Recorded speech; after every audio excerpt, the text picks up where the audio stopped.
বান্ধবীকে আজকে আমাদের বাসায় ইফতারের দাওয়াত দিছি আর তার জন্যই ছোট করে একটু একটু আয়োজন করতেছি। রমজান মাস শুরু হয়েছে বেশ কয়েকদিন আগে আর প্রথম দিন থেকে ভাবতেছিলাম বান্ধবীকে একদিন দাওয়াত দিব, আর ফাইনালি আজকে ও আসবে, তাই বিকাল বেলায় রান্না বান্না সবকিছু শুরু করে দিলাম। বিরিয়ানি রান্না করব ওর জন্য। বিরিয়ানি জিনিসটা সবারই ফেভারিট, আমাদের বাসার সবাই যেমন পছন্দ করে আমার বান্ধবীও অনেক পছন্দ করে। ইফতারে ভাজা পোড়া থেকে শুরু করে আরো অনেক কিছুই করব। প্রথমেই বিরিয়ানিটা তুলে দিয়েছি, বিরিয়ানিটা কমপ্লিট হলে তারপর এক এক করে সব করব। মোটামুটি বড় সাইজের একটা পাতিল নিছি, আমাদের বাসার সবাই তো আছে, সাথে আমার বান্ধবী আসবে আজকে, আমার দেবরকেও দাওয়াত দিছি, সেও আসবে। বিরিয়ানির মধ্যে চাল ঢেলে দিলাম, তার মধ্যে মাংস দিলাম। বিরিয়ানিও একদম কমপ্লিট, খুব সুন্দর হয়েছে, স্মেলটাই তো দারুণ আসতেছে একদম। বিরিয়ানিটার জন্য ওয়েট করতেছিলাম, বিরিয়ানি হয়ে গেছে, এখন একে একে ভাজা পোড়া আইটেম থেকে শুরু করে সবকিছুই কমপ্লিট করে ফেলবো। সেই দুপুর থেকে আমার বান্ধবীর জন্য ওয়েট করতেছি, ও কখন আসবে। আমি তো ভাবতেছিলাম দুজন মিলে একসাথে আজকে রান্না বান্নাটা করবো। ওর ওয়েট করতে করতে আমি রান্না বান্নাও শুরু করে দিলাম, এখন পর্যন্ত সে আসতেই পারলো না। যাই হোক, প্রথমে আমি ছোলা বুটটা রান্না করে নিয়েছি। বুট ছাড়া তো ইফতারি একদম ইনকমপ্লিট। সাথে পেঁয়াজি বেগুনি সবকিছুই লাগবে। বেগুনির জন্য গোল গোল করে বেগুনগুলো স্লাইস করে কেটে নেওয়া হয়েছে, এবার গোল গোল বেগুনি বানানো হচ্ছে। পেঁয়াজি বেগুনি দোকানে যতই কিনতে পাওয়া যাক, বাসায় বানানোটা আমার মনে হয় একদম বেস্ট। বেগুনিগুলো খুব সুন্দর হয়েছে, একদম ফুলে উঠছে, মনে হচ্ছে খেতেও অনেক টেস্টি হবে। আমার সব রকমের ভাজা পোড়ার আইটেমের মধ্যে সবচেয়ে পছন্দের আইটেম হচ্ছে এই বেগুনি। খুব যত্ন সহকারে একটা একটা করে বেসনে চুবিয়ে ছাড়তেছি।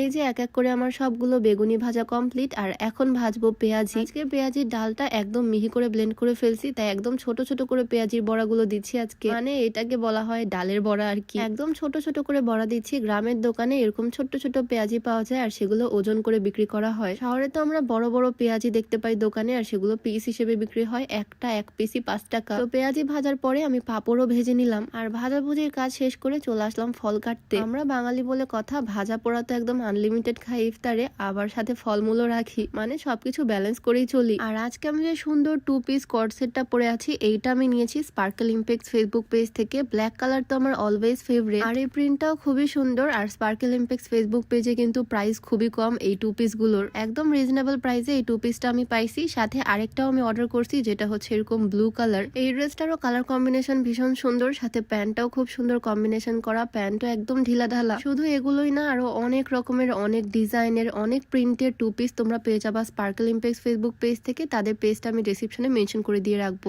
একদমই রিজনেবল প্রাইসে এই ড্রেসগুলো তাদের পেজ থেকে পাবা। যাই হোক, ফলমূলের সাথে আমি একটু সালাদও কেটে নিচ্ছি। বিরিয়ানির সাথে একটু শসা আর একটু লেবু না হলে আমার আবার হয় না। শসা, লেবু, আপেল, কমলা সবকিছুই সুন্দরভাবে রেডি করে ফেলছি এই প্লেটটাতে। আর আজকে আমার হাজবেন্ড বাজার থেকে একটা তরমুজ নিয়ে আসছে। তরমুজটা কাটতে গিয়ে তো আমার অবস্থা একদম 12টা বেজে গেছে। এত বড় তরমুজ কিছুতে আমি বটিতে কাটতে পারতেছি না। বটি আমি খুব একটা ভালোভাবে ইউজ করতে পারি না, মানে আমার ভয় করে আর কি, বটিতে কাটাকুটিতে আমি একটু কম পারদর্শী। তারপরেও একটু সময় নিয়ে তরমুজটা সুন্দরভাবে পিস পিস করে কেটে ফেলছি। আর সব কাজ শেষে এখন আমি চলে আসলাম শরবত বানাতে। আমি তো শুধু চিন্তা করতেছি আমার সব কাজ শেষ হয়ে যাচ্ছে, এখন পর্যন্ত আমার বান্ধবী আসতেছে না। ইফতারের তো আর বেশিক্ষণ সময়ও বাকি নাই, বাট এখন পর্যন্ত ওর জন্য আমি ওয়েট করতেছি। আমি তো ভাবতেছিলাম ও আর আজকে আসবেই না, বাট ইফতারের ঠিক 10-15 মিনিট আগে ও দরজায় এসে হাজির। বেচারা বাসার অনেক কাজ করে, সারাদিন কাজ কাম করে এখন সন্ধ্যার সময় আসলো আমাদের বাড়িতে। আর এসে তো ওকেও কাজে লাগিয়ে দিছি, বললাম আমার সাথে সাথে তুইও প্লেট সাজা। বান্ধবী শ্বশুর বাড়িতে এসে কি সুন্দর করে কাজ করতেছে দেখো, আমার বানানো শরবতে সে পানি ঢালতেছে।